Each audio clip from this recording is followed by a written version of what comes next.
Practice settings are available to any staff members who have owner or manager privileges in therapy appointment, and you'll find the setting in the top right of your therapy appointment application.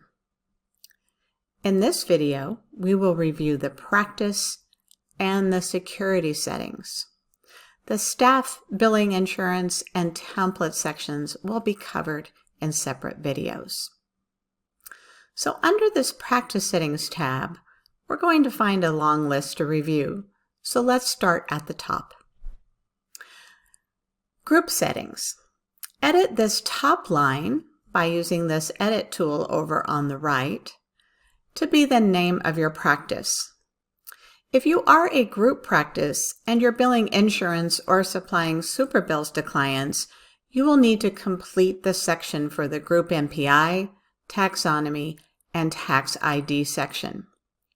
If you are a solo provider, feel free to leave these last three sections blank if you wish. The Practice Contacts section shows up in your client's profile as an opportunity to select someone who might be a referral source for you or someone you are referring your client to.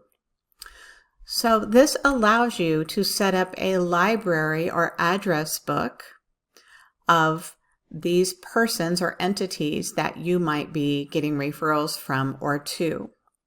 So you can add to this list or edit your current contacts. The profiles give you plenty of information here to add addresses, fax numbers, phone numbers, websites, and a section for memos. We're back to our list on the practice settings and looking at the service location. This will need to be completed, especially if you're billing insurance or supplying super bills to clients. So complete the information in this form. And if you are a telehealth-only practice and wish to keep this billing location private from your clients, you can change this selector to no.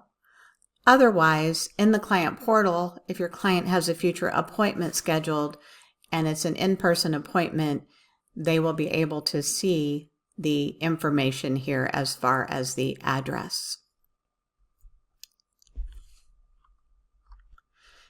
If you have more than one service location, you can go to List here and view those locations you might have already entered, or you can add an additional location by using this plus add section under service locations. Therapy Appointment allows you to brand your patient portal, session note releases, and online forms with your practice logo. Use these two sections to upload either one or both a banner style logo, and this is a square icon size logo. Please refer to Therapy Appointment's help articles for DPI sizing. The Client Dashboard banner, if enabled, this banner will show at the top of your client's portal. You do have a 500 character limit, and you can choose the color that will be used on the background. Right? You have blue, green, yellow, and red. Some uses for this might be to place a vacation notice on top of the portal, or maybe a policy such as cancellation or bad weather policies that you would like to remind your clients about. The next sections on social media is just a place for you to place your social media connections in Therapy Appointment if you wish to do so. Other settings allows you to set up the time zone for your practice and to choose if you are going to allow the therapist in your practice to integrate their own Zoom accounts as a telehealth service with Therapy Appointment.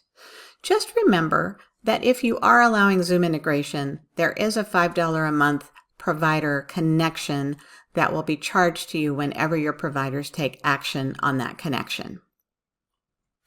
Lastly here, this is an account deactivation section. So if you decide to discontinue your Therapy Appointment account, you can do so here. This setting is only available to the practice owner role. And if you choose it, you will be reminded to export all of your relevant data before you cancel your account. Let's jump over to your security settings. So I'm going to click on that tab. Now you must be an owner role to manage these security settings for the practice. These security settings apply to all of the users in your practice and have some preset defaults in place. In order to edit these security settings, you'll be required to go here, unlock, and put in your username and password again in order to access this. So let's go down this list.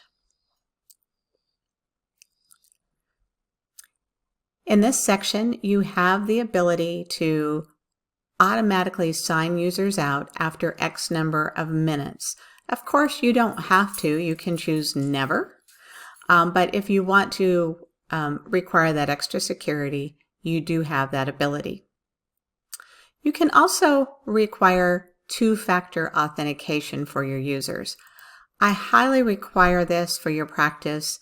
It is just a fail-safe because your account is as safe as your passwords are. So this means that if one of your staff members is logging into an unrecognized device, they would be required to have a code sent to them via text or email or phone call in order to do so. Simultaneous login limit allows staff members to be logged in under more than one device at the same time, and it can be limited. This login banner, if enabled, it's not really a security setting, but it's kind of hanging out here. So what this is for is on the login screen for a therapy appointment, you can put a notice. This would display to both your staff members and to your clients. One thing I can see helpful here is if you are new to therapy appointment and transitioning from another system and you're going to be inviting your clients to re-register, you can put something like this in there so it's just a nice welcome. And what we're doing here, we're going to be asking you to put a new credit card on file maybe. You can review and update your information. So it just allows that to happen. So let me show you what that would look like on that login screen. So I'm going to sign out of this account real quick, and then I'm going to sign back in so that I get this type of message displayed on that screen. I can read it, and then I can go ahead and continue on to log into the account. Okay. So let's go back to these security sessions. So the next section is about inactive users.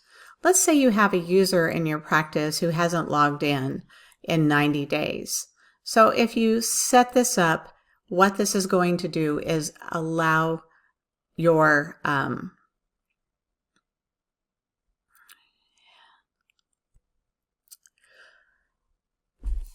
not allow, but require, if that staff member wants to get back in, that they would have to contact the office for you to release that login back to them. Okay. So just remember that locking a staff member out is not the same as deactivating their account, and the description and the payment remains in place. You can also do the same for your clients who've been inactive. The records deletion section allows you the opportunity to virtually shred a client's record from therapy appointment if they've reached a certain threshold. Of course, you never have to shred records on past clients if you do not wish to do so. This top section provides shredding privileges to any staff member role that you may wish to enable it for.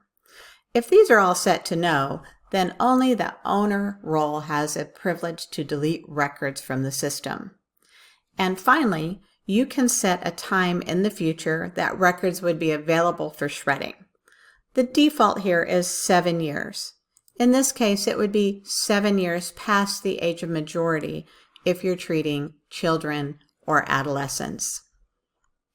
And finally, If your practice utilizes single sign-on service and you wish to connect your therapy appointment account to that, doing so will be a charge of $5 per staff member per month. So we'll just put that little warning then, and you can go ahead and configure your SSO. Now be sure and relock your settings when you're done in this section. And just a reminder that we'll be covering the other settings of staff, billing, insurance, and templates in other recordings. Thanks so much for watching.